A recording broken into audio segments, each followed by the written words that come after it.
Hola, ¿cómo están? Muy buenas tardes. Yo soy Randall Rivera y les agradezco muchísimo que nos acompañen hoy en Matices a través de la señal de 93.5 en FM de Radio Monumental, que puedan vernos a través del Facebook en vivo de Noticia Monumental, del Facebook en vivo de repretel.com, que nos puedan ver en el YouTube de Matices, donde pueden comentar también.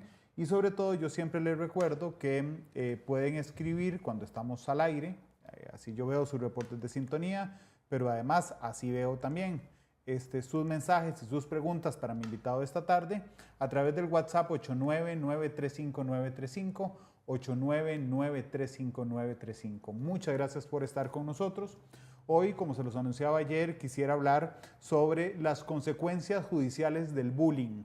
Esta semana, de lunes a viernes, hemos visto 4 casos que se han hecho virales en video y que las autoridades judiciales en algunos de los casos ya tenían abierta un caso por una denuncia, en otras lo abrieron por los videos, pero además la reacción del Estado, entiéndase el MEP, entiéndase además el PANI, muchas veces ha venido aparejado de esa viralidad en redes sociales, porque yo sería un ingenuo si creo que solo esos 4 casos de bullying se dieron en la última semana. Se habrán dado miles de casos de bullying.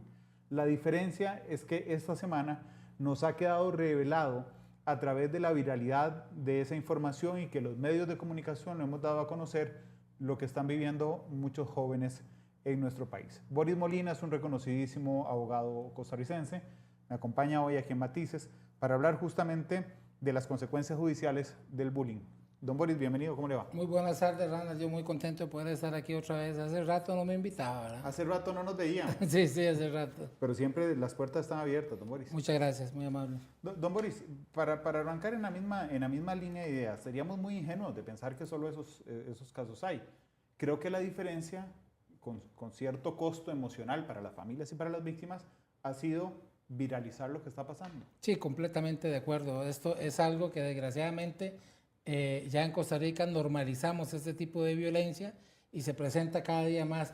Que no es algo, Randall, yo comentaba un día de estos, que no es algo desgraciadamente nuevo, ¿verdad? O sea, yo recuerdo desde nuestra época colegial se daban ese tipo de cosas. Lo que pasa es que precisamente por no viralizarse, por no tener, digamos, un espectro de comunicación tan amplio como lo tenemos ahora, no nos podíamos dar cuenta, pero el daño siempre está. Pero ¿qué es lo que pasa? Que hoy en día estos pobres jóvenes, Randall, tienen un modelo terrible de violencia que de alguna forma se quiere imitar, o entonces se normaliza y se sufren estas consecuencias, ¿verdad? Y entonces, a veces queremos solucionarlo todo con una ley más drástica, pero por ahí no anda la cosa, yo creo. Sí, pero es muy complejo. Ahora que dijo que no es un fenómeno nuevo, porque no lo es, pero tiene características muy diferentes, don Boris. Sí, yo me acuerdo cuando yo iba al cole, ¿verdad? No sé si a usted le pasaba, yo iba al baño, ¿ok?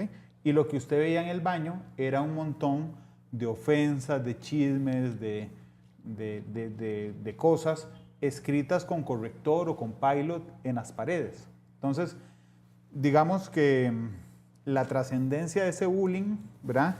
Estaba encerrada en ese baño, en el aula, en el horario de colegio de escuela. Pero lo que está pasando ahora es que se han borrado esas barreras. O sea, es decir, un chico o una chica sufre bullying en el colegio, ¿ok? Lo reparten por WhatsApp, entonces ya eso borró la franja horaria, puede ser a cualquier hora. Se da a conocer en Facebook, entonces ya no es solo en el aula, ya no es en el baño, es en las redes sociales, es en TikTok. ¿Cómo enfrentamos, digamos, esa mayor caja de resonancia que tiene hoy el bullying, ¿no, Boris? Sí, completamente. Yo le pongo 2 realidades más o menos en el mismo contexto, Randall. Yo estudié en el Liceo de Costa Rica, entonces de una institución de puros hombres, donde el bullying era el pan de cada día, ¿verdad? Y yo diría que una forma completamente drástica también, cruel. ¿Verdad? Sí, cruel, bastante cruel. Pero mi hijo Esteban, que se graduó de Bachillerato Internacional del Liceo de Costa Rica hace 2 años, ¿verdad? Le toca vivir, digamos, algunas cosas de esto, similares en el sentido de que en un colegio de hombres el asunto se vuelve más complicado, pero ya vimos, por ejemplo, Randall, a mí me impactó muchísimo cuando Esteban iba entrando al primer año, un muchacho de 7º año también se suicidó en el tren, en la línea del tren. Yo sé que usted recuerda eso. Y fue terrible, eso fue muy impactante para toda la comunidad. Pero ya veíamos entonces problemas ligados a esto de drogadicción, de violencia más extrema. Y lo que usted dice claramente, ya cuando eso se empieza a extrapolar y se sale de la institución, entonces el asunto se complica muchísimo más. Dice, vamos a ver, porque tengo muchos comentarios ya en Facebook. Saludos a Marieli Navarro, que nos reporta sintonía todos los días, a Carlos Muñoz, que está en Washington, que nos está viendo, a Félix Molina, que dice, el bullying siempre es reflejo de nuestros hogares y de la sociedad. El agresor siempre pretende minimizar a la otra persona para verse superior ante los demás, pero detrás de ese aparente superior se esconde una persona con un montón de complejos. Saludo a Marco Vargas, saludo a Carlos, que dice, me pregunto si abordarán el tema en el ámbito de las consecuencias de quien realiza el bullying. Sí, de hecho es el foco del programa. Quisiera nada más ir un segundo a lo amplio. La ley penal, es decir, la ley que estipula delitos en Costa Rica, ¿a qué ciudadanos alcanza? ¿A partir de cuál edad esa ley penal alcanza a un ciudadano costarricense? Bueno, digamos que está partido en ese sentido en dos, Randall, lo que es la ley penal juvenil y la ley penal general, por decirlo de alguna forma. La ley penal juvenil la aplica a partir de los 12 años. 12. O sea, 12 años, okay. Sí. Eso nos ubica en 6º grado. Eso nos ubica más o menos en 6º grado. Y a su vez está subdividida, digamos, en 3 categorías. De los 12 a los 15, de los 15 a los... de los 12 a los 14, de los 14 a los 16 y de los 16 a los 18. Porque se considera que se es niño antes de los 18 años. O sea, o hasta cumplir los 18 años.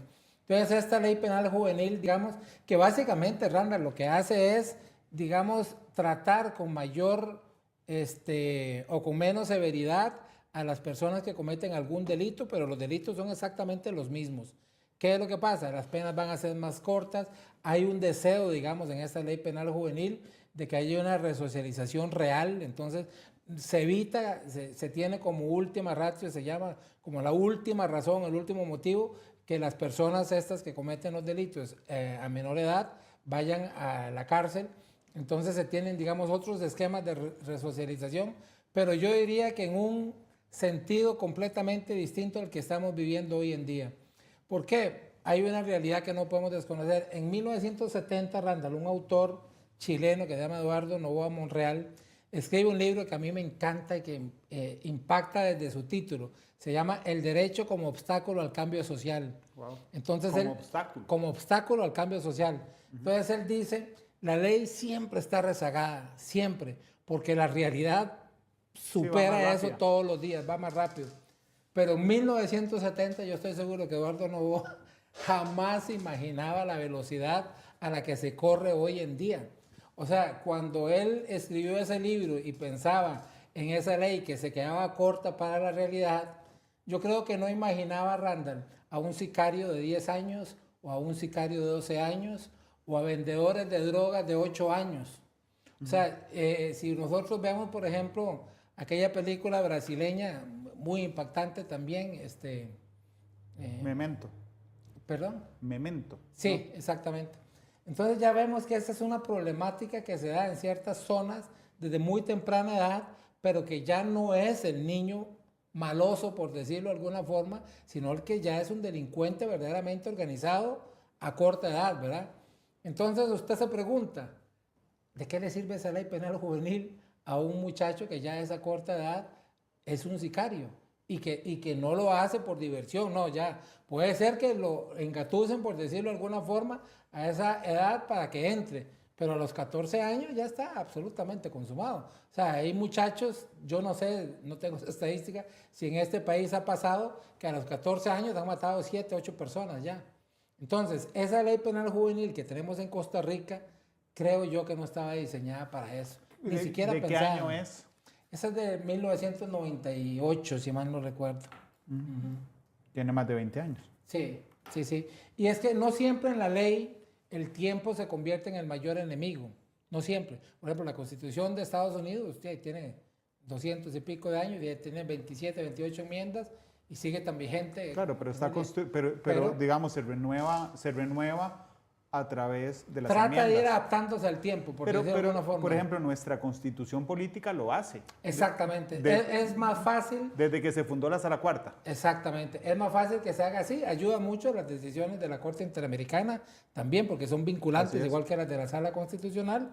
Pero, por ejemplo, en materia penal, el tema es que a veces se trata de especificar tanto, porque el derecho penal tiene que ser así. O sea, recordemos que es personalísimo, pero también específico. El tipo penal tiene que calzar la acción en el tipo penal. No podemos tener algo tan genérico para tratar de mantenernos actualizados y que los jueces penales estén a la libre prácticamente para meter ahí lo que quieran. Entonces, tratamos de especificarlo a veces tantísimo que definitivamente nos quedamos cortos. La realidad de hace 20 años no contemplaba, digamos, un bullying que provocara lo que puede provocar ahora, porque usted lo dijo muy bien, Randall, se quedaba en el círculo, se quedaba en ese círculo. El problema es que hoy usted ve que, por ejemplo, esta última niña, o la que desató toda esta nueva ola de videos y todo, Valentina, los hechos habían sucedido una semana antes de que se viralizara. Y el problema más grave para ella vino con el video. O sea, todos sus males, todas sus consecuencias psicológicas y todo. La revictimización. Absolutamente, Randall. Mire, ayer me decía precisamente una persona que había sufrido su hijo una situación en el colegio, un accidente, que quería demandar y que quería hacer esto y que quería hacer lo otro. Y yo le dije, mire, ese pobre niño tiene 10 años. El proceso va a terminar dentro de 7 años. O sea, usted le va a robar la niñez y la adolescencia a ese niño, llevándolo 7, 8 veces a declarar, revictimizándolo cada vez que pasa eso y todo. Mire, casi que es mejor que pase la página ya y que lo controlen con un psicólogo y toda la cosa para que supere por lo menos a un año plazo esta situación y no que lo sometan a una revictimización tan grande como puede ser un proceso de esa naturaleza por algo, Randall, que no era como lo de Valentina. O sea, estamos hablando de algo muy pequeño respecto de esto. Yo creo que las situaciones como la de Valentina y la que hemos visto en los últimos días, definitivamente como sociedad tenemos que hacer algo a estos muchachos que también son víctimas, Randall, porque cuando usted ve el escenario de este muchacho, digamos el principal, porque mi tesis es que todos participaron, ¿verdad? Pero el principal... El que le pone el pie en la cabeza. El que le pone el pie y que le pone también el trasero en la cabeza a Valentina. A Valentina. Este muchacho, sí, al final tiene 16, 17 años, es un niño, es un muchacho víctima también de la sociedad y todo lo que estamos pasando. Y créame que estoy seguro que cuando le lleguen a apedrear la casa y cuando tienen que protegerlo para que no lo agredan directamente, etcétera, etcétera, ya este muchacho se convierte en un niño de brazos prácticamente, va a estar asustado, va a estar en una condición vulnerable gigantesca y no creo que no tenga un grado de arrepentimiento gigantesco ya para ese instante, cuando ya socialmente es muy tarde. Entonces usted oye cosas que sí, que hay que castigarlo, que hay que hacerlo. Formalmente podrían proceder algún tipo de sanciones con base en delitos de los que ni la Fiscalía ha hablado ahora, ni las que han pensado, pero que podrían calzar teóricamente. El asunto es, Randall, que usted dice, mire, sometemos a este muchacho, por ejemplo, a una privación de libertad, que para mí desde el punto de vista formal sí podría haber existido una privación de libertad. Esa muchacha no tenía posibilidad de saber para dónde, su espacio en ese instante para poder moverse eran las gradas en las que estaba. Para huir. Para huir no tenía ninguna posibilidad. La puerta cerrada, el chofer parece que no actuaba, el autobús seguía dando, ella hacía para ver dónde estaba y todo el mundo estaba en contra de ella, por decirlo. Entonces, para mí, su libertad estaba privada ahí. Pero el delito de privación de libertad tiene una pena máxima de 10 años. Y si usted le suma a eso y usted dice, bueno, perfectamente si todos esos muchachos se pusieron de acuerdo, lo planificaron y dijeron, mire, vamos a molestar a Valentina y le vamos a hacer esto y esto y esto. Ellos orquestan toda esa situación. Usted dice, mire, podemos estar presentes perfectamente en una asociación ilícita porque todos sabían que iban a cometer algo malo, que iban a hacer un daño y lo hicieron. 6 años más, ya llevamos 16 máximo. Y usted le sigue sumando a eso, que si hay acoso, que si hay maltrato, que si hay lesiones, etcétera, etcétera. Usted dice, mire, ¿para qué vamos a tener una condena de 30 años, por ejemplo, para un chiquillo de esos, que al final se la reducen en un tercio, ¿verdad? Y queda, póngale entonces en 20 años, ya se le pasó la vida, Randall. Sí. Y tal vez ese muchacho lo que ocupa, por supuesto, es un remesón, es que lo orienten también, que sepan que la violencia no puede normalizarse a ese nivel ni nada. Pero entonces la sociedad, ya cansada, Randall, porque esa parte yo sí la entiendo, de estar viendo asesinatos todos los días, violaciones, femicidios, etcétera, etcétera, esa sociedad, entonces cuando surge un caso como esto, quiere crucificarlo. O sea, él es el candidato fuerte. Boris, veamos el video un segundo. Ajá, correcto. Sí, ahí ese está es el Valentina. espacio del que le decía, precisamente. Vea, ahí estamos hablando ni siquiera de 1 metro cuadrado. Ahí estamos hablando menos del metro cuadrado, porque puede haber 50 centímetros y póngale 70 para el otro lado. Esa pobre niña no tiene para dónde agarrar, no puede hacer nada. Hay, no sé, 10, 15 compañeros alrededor. Vea esta imagen. Esa imagen es terrible, que esa es la que sí han dicho que es sexualizada, ¿verdad? Y que estaba, que es donde podría haber el tipo de acoso sexual. Eso es agresión. Eso es una agresión, es un maltrato, pero además vea que después de eso viene la escupa. Claro, o sea, esa es una humillación claro, ya. Para la gente que nos está oyendo, lo que estamos viendo en el video de este momento es el tenis puesto sobre la cabeza de Valentina. Correcto. Ok, después los 2 pies puestos sobre la cabeza de Valentina. Se para sobre ella. Se para sobre ella. Imagínense lo que podría haber causado a nivel de lesiones en la nuca. Claro, ella intenta peinarse, limpiarse la cabeza de la suciedad de los zapatos. Esta persona... Y que también, perdón, Randall, es una reacción natural de la chiquita. Vea, hay gente, yo he visto comentarios terribles que dicen, ya, pero no fue tanto porque ella te estaba peinando.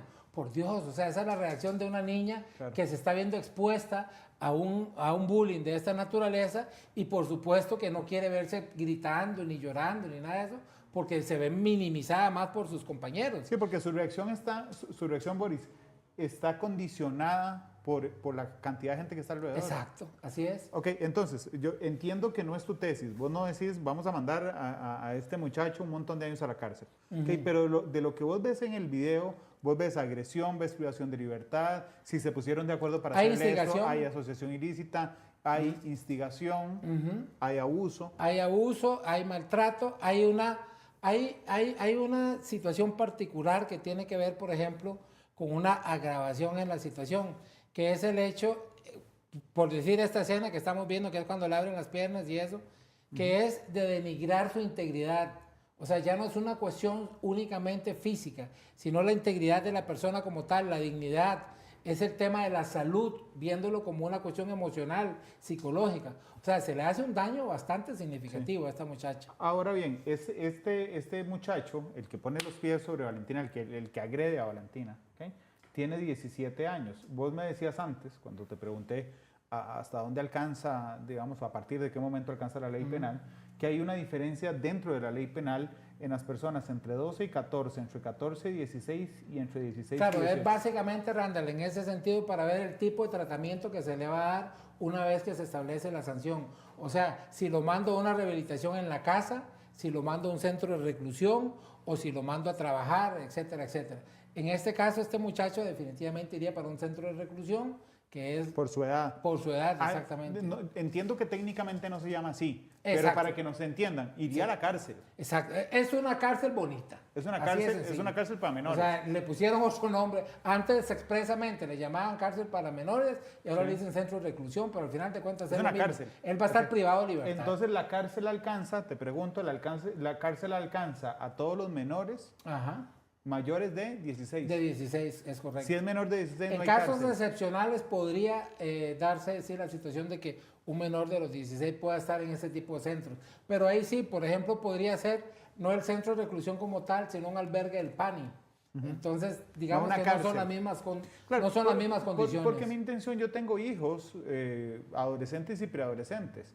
Y mi intención también es que si muchachos adolescentes y preadolescentes están escuchando o viendo hoy el programa, tengan miedo. Es así, transparentemente, les dé miedo que si hacen esto terminen en la cárcel. Por eso es que mi pregunta directa es, ¿puede un menor de edad terminar en la cárcel? Sí, completamente, claro que sí. Ok, sí. Y la otra, la raíz del cacho, diríamos, ¿hacer bullying es delito? Hoy no. Desgraciadamente, Randall, ahí priva lo que estamos diciendo con el tema del rezago de la ley respecto de la realidad.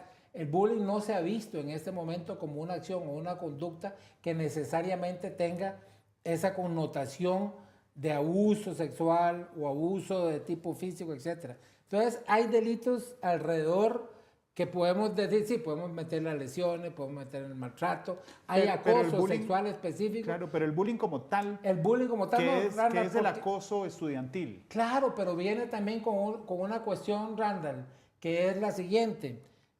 El que está haciendo el bullying, lo que quiere tener es una notoriedad con sus pares, Quiere llamar la atención. Quiere llamar la atención, pero no está pensando en matar a esa persona, no está pensando en quebrarle una mano, no está pensando en hacerle un daño realmente grave. Entonces, ¿eso por qué es importante? Porque los delitos están siempre relacionados con el dolo o con la culpa. El dolo es cuando tengo absolutamente la intención de hacer o de cometer la acción que me lleva al delito. Y la culpa es cuando lo hago por negligente, porque no tengo la pericia para hacerlo, etcétera, por etcétera. Falta el deber de cuidado. Por falta el deber de cuidado. Entonces, es que aquí estamos viendo, y para la gente que está en radio, hay otro video que circuló esta semana también dentro de un bus, ¿verdad? Que es dos jóvenes que estaban discutiendo, y después usted ve cómo uno de ellos se le monta literalmente en la cabeza al otro y lo agarra a golpes. Este es el nivel de violencia que estamos viendo. Dejémoslo correr al equipo de producción, porque ahí vienen, y hay uno que se saca las partes íntimas del pantalón y se las restriega en la cara a otro. En un claro, me parece a mí, yo no soy abogado, en un claro abuso sexual. Sí. Vemos otro dentro de un bus, porque pareciera que la naturaleza de lo que se ha filtrado esta semana es en bus, donde agarran a una chica agarra a otra chica, se agarran del pelo, se pelean, se golpean fuertemente, todos los pares están alrededor. Nadie hace nada. Nadie se mete, ¿verdad?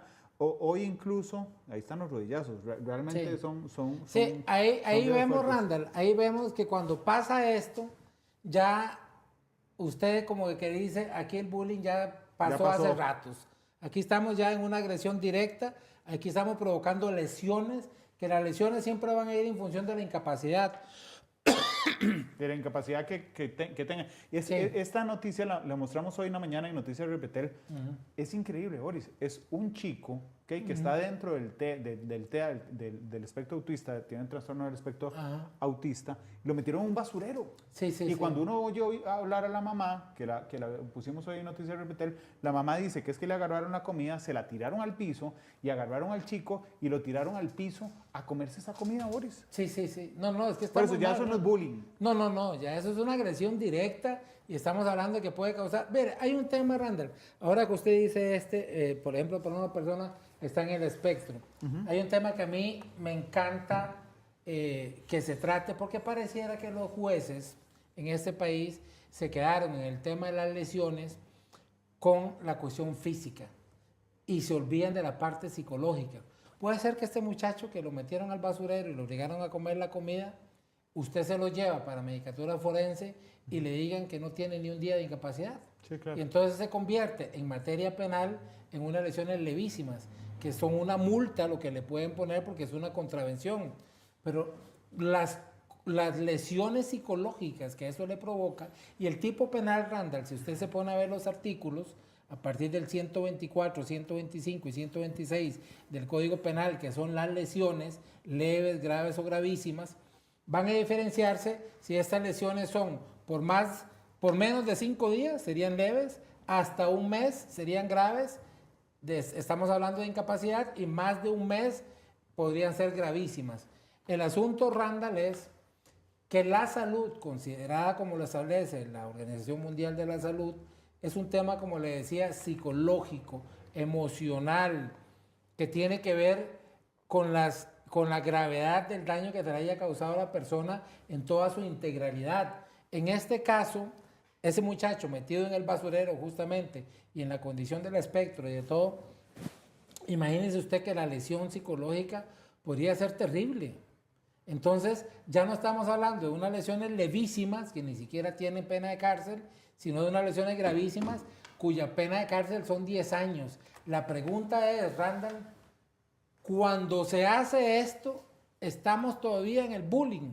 ¿No? No, es que, o sea, lo tienen que agarrar, lo tienen que llevar al basurero, alguien prepara el basurero, lo terminan metiendo y después que le arrojen la comida, no, todo eso tiene una intencionalidad y hay una organización, no se hace solo. Vea lo grave, Randall, la mayoría de los agravantes, cuando usted le dice, mire, una de las diferencias del robo, por ejemplo, con el robo agravado, sí, lo hacen 2 personas. Entonces, los muchachitos que se meten a un supermercado y se roban 4 picaritas, como van 2, es robo agravado, ¿verdad? O hurto agravado y ya no simple. Pero si se meten y amenazaron y pegaron gritos o tirar, ya es un robo y se convierte en un robo agravado.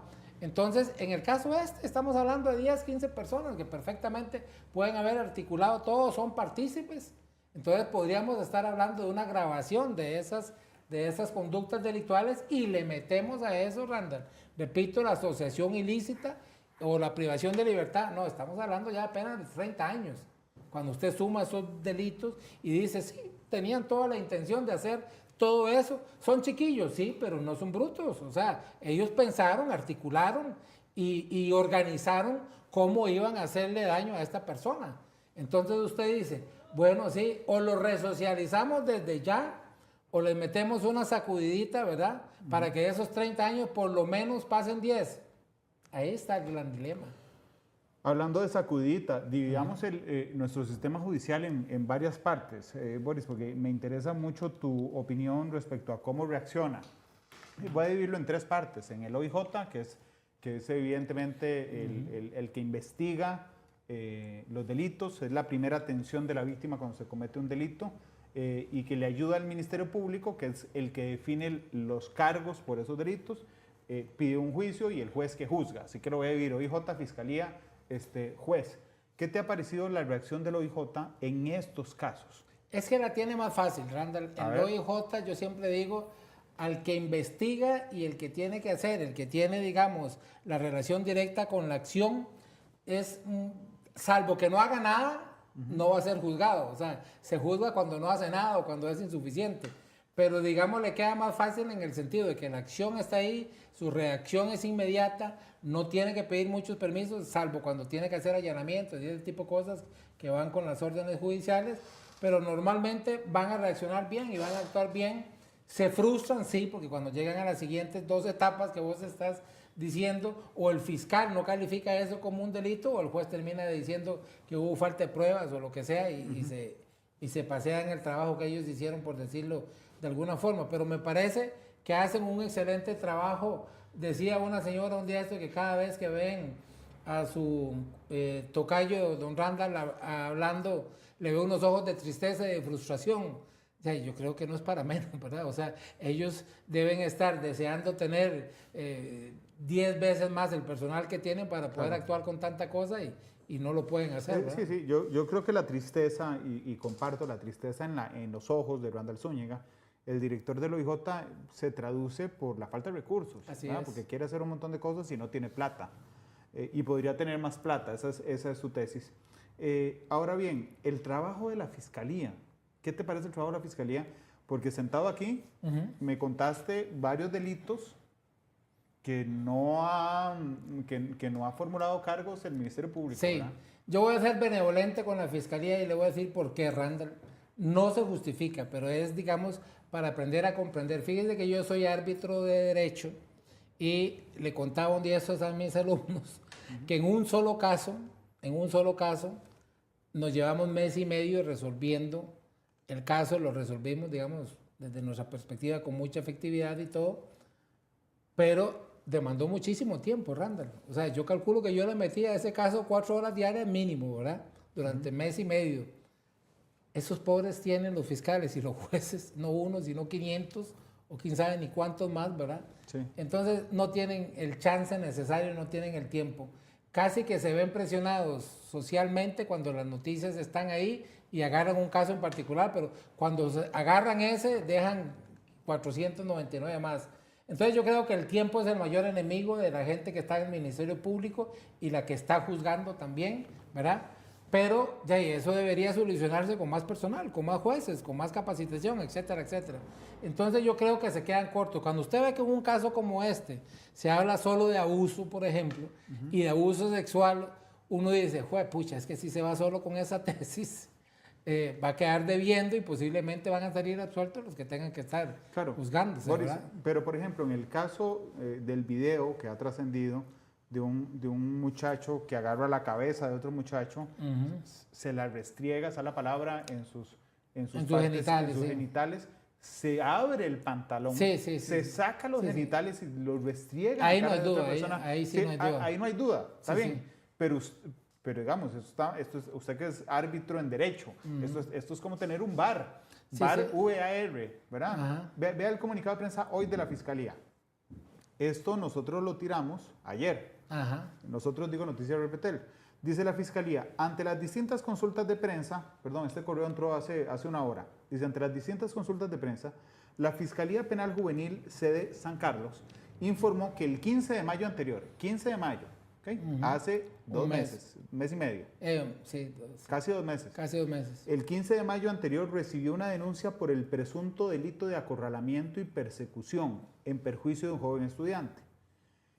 Que aquí voy a hacer un paréntesis. Cuando va a denunciar, uno no denuncia la tipificación penal. Uno no dice, yo sufrí acorralamiento y persecución. Eso le corresponde a la Fiscalía. Uno denuncia los hechos. Bueno, pero debo ser claro. Hoy precisamente le decía a un colega que me mandó una denuncia que estaba presentando y lo primero que le dije fue eso. Le digo, no califique. No, porque él hace la denuncia y empieza a calificar.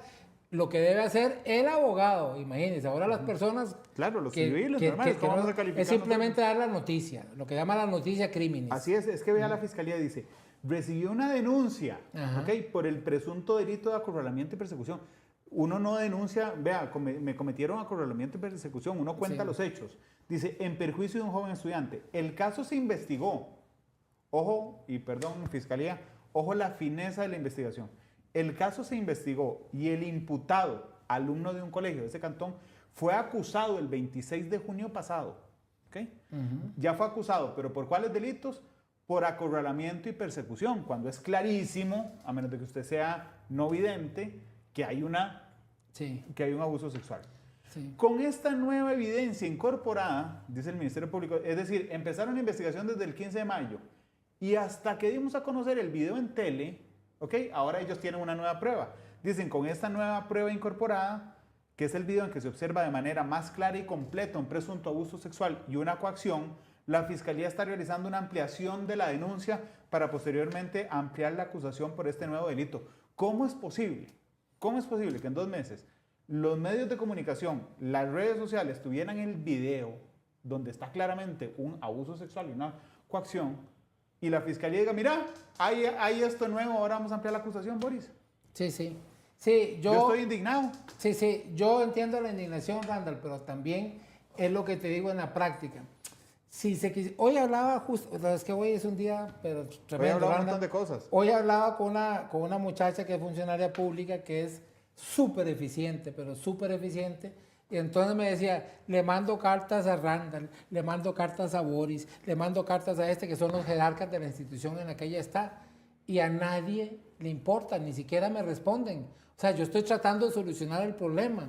¿Por qué pasa esto? Me decía. Y yo le decía, bueno, por 2 razones. O no le importan verdaderamente, o ni siquiera tienen tiempo de leer. Digo, porque cometiste un error. Mandaste una carta de más o menos 7 páginas. Digo, no hay tiempo para leer. Cuando mis alumnos me dicen a mí que quieren, o que cómo se hace un recurso de amparo, por ejemplo, Randall, yo les digo, 1 página, mucho. 2, demasiado, y si usted hace 3, no lo van a ver.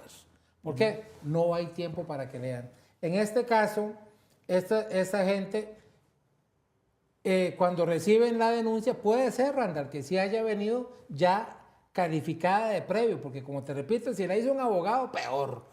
O sea, ese es el error más grave de los abogados. Está bien, si lo hizo un colega suyo. O sea, un colega mío, exactamente, terminan cometiendo el error más grave, que es calificar desde la denuncia.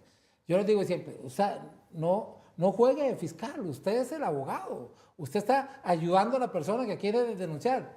presente los hechos, las acciones, nada más, y que ellos sean los que se encarguen. Cuando ya eso está listo y le digan a usted, quiere presentar querella, quiere presentar acción, ahí sí, usted tome partido y diga, no, papito, le faltaron 10 delitos, ¿verdad? Pero hasta ese instante. Pero puede ser que ellos lo hayan recibido, entonces, ¿qué es lo que pasa, Randall? Se quedaron con eso, lo que usted dice. O sea, porque Randall me dijo que eran esos dos, no puede haber más. Y si me dicen que hay un video, es capaz que ni lo vi. Ajá, y si no lo vi, no puedo pensar en más, no. O no lo busqué. Es que, No. Boris, perdón, yo no pretendo que se sepa el Código Penal Juvenil de memoria, pero la sanción penal al delito de acorralamiento Sí, debe ser absolutamente insignificante a la Claro, par sí, de sí. la sanción penal por el delito de abuso sexual. Claro que sí, claro que sí. Y además, Randall, hay una cosa muy interesante. Imagínese usted que, por ejemplo, si en ese acoso, si en esa acción que le ponen los genitales, en algún momento penetra la boca, por ejemplo, formalmente ya hay violación. Ya hay violación, sí. O sea, ya ahí podemos estar hablando de 18 años la pena, ¿verdad?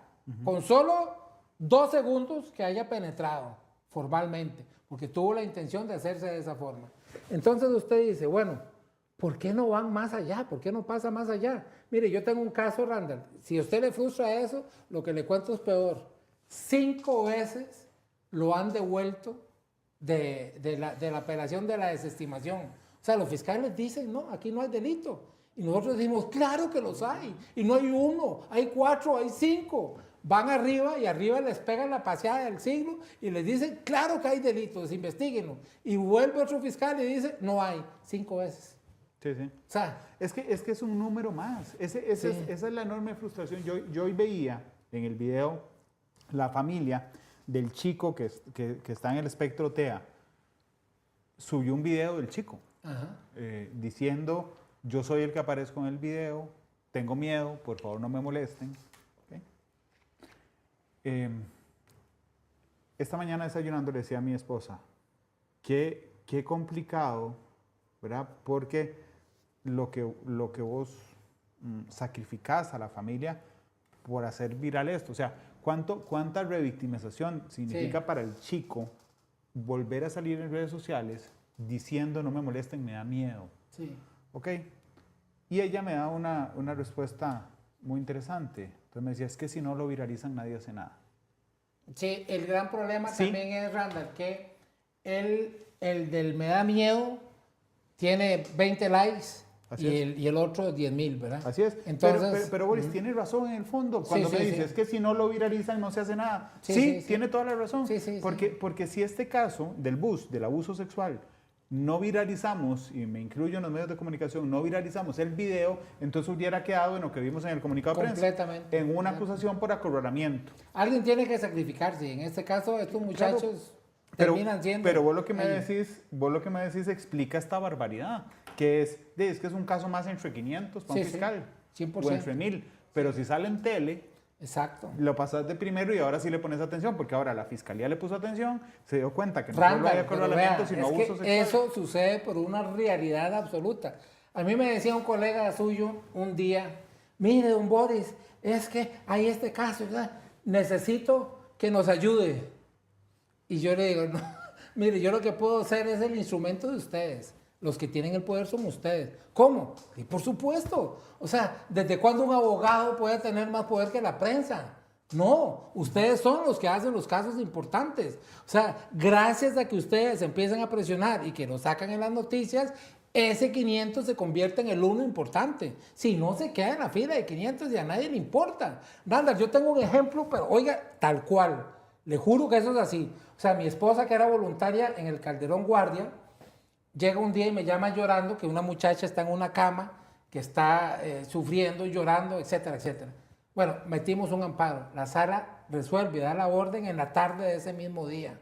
Yo se lo llevo directamente a la funcionaria que está a cargo para decirle, mire, hay que operarla y que no sé qué y que no sé cuánto. Y entonces me dice, sí, si quiere lo pone ahí, detrás de los 400 que tengo ordenados de la sala. Así, Randall. 400 órdenes de la sala. Entonces me dice, va más allá, Randall, y me dice, la sala me puede ordenar a mí, pero me lo ordenó 400 veces, yo voy en el orden que ellos dicen. Así. Le digo, bueno, perfecto, no hay ningún problema. Llamo a 2 colegas suyos y les digo, mire, hágame el favorcito, pasó esto y esto y esto. Los colegas llaman al director del hospital y 5 minutos después, Randall, me estaba llamando el director del hospital. Don Boris, viera qué pena, hubo un error, y por supuesto, tienen un incompetente, una persona inhumana a cargo de un departamento donde una muchacha le pasa eso. No, pero tranquilo, ya lo vamos a solucionar. Randall, no fue por la sala constitucional, no fue por la acción mía, no. Fue porque la prensa hizo público eso y a alguien le importó. Y ese alguien fue el director del hospital que dijo, no, ay Dios guarde, imagínense, aquí se me van a venir encima, ¿verdad? Entonces, ustedes, por supuesto, Randall, para mí, mire, yo estoy dando un curso precioso en una universidad que no voy a decir, ¿verdad? Que cuando me llaman, yo hace ratos no quería dar clases ya, pero resulta que me llaman para un curso de Derecho Constitucional para periodistas. Ajá. Y digo, ¡qué maravilla! O sea, es una maravilla, Randall, porque ustedes necesitan conocer cuál es el espacio que tienen para actuar. Hay una colega suya que hace muchos años me dijo, mire, yo quiero presentar un amparo. Le enseñé más o menos cómo se hacía, periodista, y al día de hoy me contaba un día esto que lleva como 30 que ha hecho. Es una maravilla, o sea, ustedes tienen la potestad, están directamente siempre con los casos y todo, entonces tienen una incidencia total sobre la realidad y me parece que eso es lo que se tiene que hacer, efectivamente, para que el caso 1 le pase a los 499, tiene que viralizarse, tiene que estar en manos de la prensa o como dice la gente, alguien importante que le dé importancia. Dice el 8152 en WhatsApp, Randall. Cuando alguien tiene 17 años va preso a un centro juvenil, cuando cumpla 18 es trasladado a un centro de adultos. Sí. Correcto, sí. Ok. Dice el 6554, esto que está dando puede ser caldo cultivo para cosas peores y atroces por falta de mano dura de estos niños y la juventud de hoy en día. Por ejemplo, yo como padre me doy cuenta que a mis hijos les hacen algo así y sabiendo que las leyes y los jueces no van a hacer nada, probablemente yo como padre busque la forma de tomar la ley en mis manos, dice el 6554. Eso es lo que pasa en la realidad, desgraciadamente sí. Está pasando muchísimo, Randall. O sea, cuando usted ve que una persona llega y dice, mire, prefiero pegarle 2 balazos al ladrón que se me metió a la casa, porque yo sé que si no, no van a hacer absolutamente nada, ya es la frustración social que esto provoca. Ante la incapacidad judicial. Sí. Eso sí, vamos a una pausa comercial, yo entiendo, todos nos ponemos en los pies hoy de los papás de los chicos agredidos. Así entonces decimos, yo voy y lo mato. Eso es lo que decimos todos. Sí. Yo voy y lo mato. Hagamos un ejercicio, pongámonos un momento en los pies de los papás del agresor. Correcto.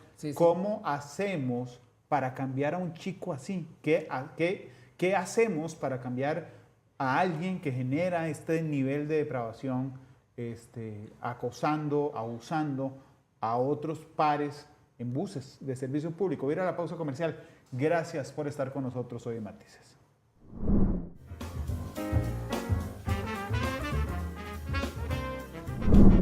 Gracias por estar conmigo en Matices. El abogado Boris Molina me acompaña. Boris, ¿cuál es la responsabilidad legalmente, cuál es la responsabilidad civil de los papás de los agresores? Absoluta. O sea, un niño, un hijo, es responsabilidad total de los padres. Hasta los 18. Cualquier cosa que haga hasta que antes de cumplir los 18 años es responsabilidad directa de los padres en este sentido. Pero Randall, claro, cuando vos decías ahora, este muchacho, cuando nos ponemos en los pies de él es una víctima también, eso está absolutamente claro. O sea, a no ser que, como te decía, que sea el sicario de 16 años. Que sea un psicópata, que eso es otra cosa. Pero en el caso de este muchacho, Randall, yo siempre recuerdo, no sé si vos recordás aquel caso ahí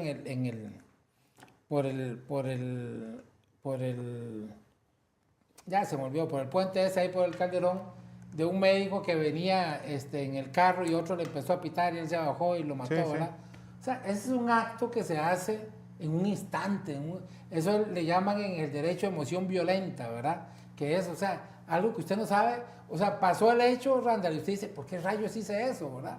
O sea, yo no tenía que hacer eso. Alguien que tal vez tiene una conducta tranquila, una persona ecuánime y todo, y un día tuvo su mal día. Esos chiquitos puede ser que ese muchacho fuera un bulineador permanente, o puede ser que no. Puede ser que solo ese día terminó haciendo la tontera que hizo y se va a arrepentir el resto de su vida. Pero puede sufrir consecuencias graves por haberlo hecho. ¿Qué es la diferencia? ¿Cuál es lo contrario agravante, Boris?